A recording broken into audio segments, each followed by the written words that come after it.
Tetapi jika kita menganggap Injil ini firman Tuhan, lebih lanjut kita akan membaca Ezra 2 ayat 65. Ada 245 pria dan wanita yang membaca mantra.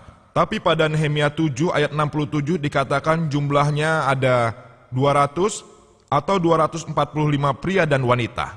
Konteksnya sama, kontradiksi matematika.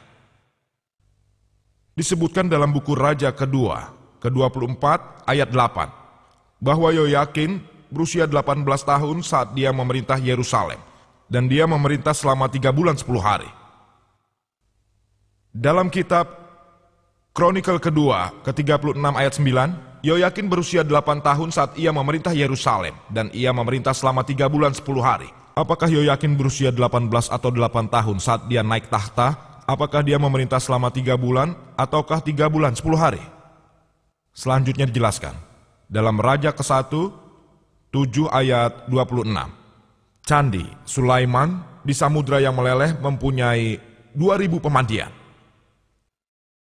Dalam Kronikel kedua, ke-4 ayat 5, dikatakan 3000 pemandian. Apakah ada 2000 atau 3000 pemandian? Hal itu saya serahkan pada Dr. William Campbell untuk memutuskan mana yang benar.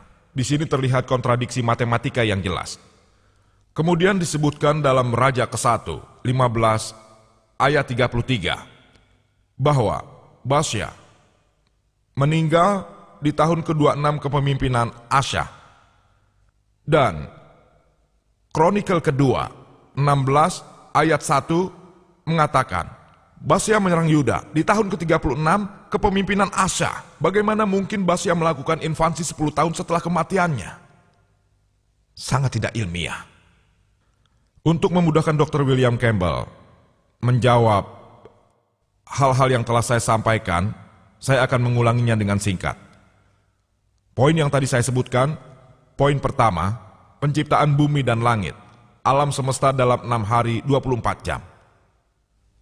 Cahaya ada sebelum sumber cahaya diciptakan. Poin kedua. Poin ketiga, adanya siang sebelum diciptakannya bumi. Poin keempat, bumi ada sebelum matahari.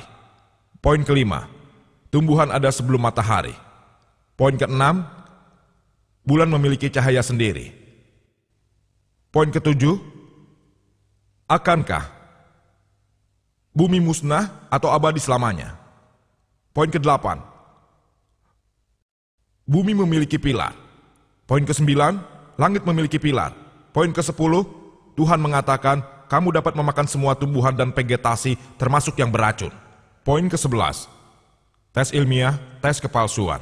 Dari Markus 16 ayat 17 sampai 18. Poin 12, seorang wanita tidak akan bersih selama 2 kali periode menstruasi jika ia melahirkan perempuan dan laki-laki. Poin ke-13, menggunakan darah untuk membasmi kuman lepra di rumah. Poin ke-14, bagaimana mungkin kita mengetes perjinahan dengan air pahit? Poin ke-15, 18 kontradiksi yang berbeda pada kurang dari 60 ayat Ezra bab 2 dan Nehemia bab 7. Saya tidak menghitungnya 18, tapi hanya 1. Poin ke-16, jumlahnya berbeda pada kedua bab. Poin ke-17, apakah ada 200 atau 245 pria dan wanita yang membaca mantra? Poin ke-18, apakah Yoyakin berumur 18 atau 8 tahun saat ia naik tahta? Poin ke-19, apakah ia memerintah selama 3 bulan atau 3 bulan 10 hari? Poin ke-20, apakah Sulaiman memiliki 3.000 atau 2.000 pemandian? Poin ke-21 adalah, apakah memang Basya atau Yuda yang menyerang setelah 10 tahun kematiannya? Poin ke-22, Tuhan Maha Besar berkata, aku menaruh pelangi di langit seperti yang kujanjikan pada umat manusia, agar dunia tidak terendam air lagi. Saya hanya mendata 22 dari ratusan poin ilmiah yang terdapat dalam Injil. Kesalahan ilmiah. Dan saya meminta Dr. William Campbell untuk menanggapinya. Dan sangat tidak terhormat jika dia menggunakan pendekatan kata yang sama atau pendekatan masalah, karena selama dia berpikir logis, dia tidak akan pernah dapat membuktikan secara ilmiah 22 aspek ini yang saya sampaikan kepadanya. Kami sepakat bahwa Injil yang diturunkan pada Yesus Kristus, namun itu bukan Injil yang mengandung firman Tuhan. Bagian lain yang tidak ilmiah bukan merupakan firman Tuhan. Dan saya ingin mengakhiri presentasi saya dengan mengutip salah satu ayat dari Quran Al-Baqarah ayat 79. Fawailul lillazina yaktubuna alkitaba biaidihim summa yaquluna hadza min indillah liyastaru bihi samanan qalila fawailul lahum mimma katabat aidihim wa wailul lahum mimma yaksibun. Bagi mereka yang menulis kitab dengan tangannya sendiri lalu mengatakan kalau itu dari Allah, perbuatannya akan dibayar mahal. Siapa yang menanam maka dia yang akan memetik hasilnya. Wa aqib dawana anil hamdulillahirabbil alamin.